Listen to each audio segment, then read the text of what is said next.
Hello mechanic भाई, आप लोग देख सकते हैं ये डायरेक्ट कैसे हो गया है।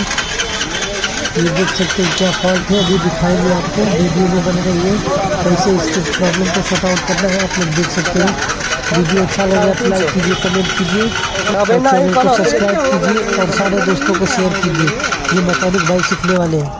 देखिए ये देख सकते हैं रीले है, इस पर 2-4 बार ठोक देंगे बस सही हो जाएगा। 1-2 बार ठोक देंगे सही हो जाएगा।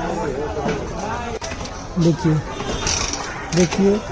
अभी देख सकते हैं कैसे स्टार्ट हो गया है। देखिए उसके बाद अभी दिखाएंगे, चाबी बंद करके भी दिखाएंगे अभी आपको।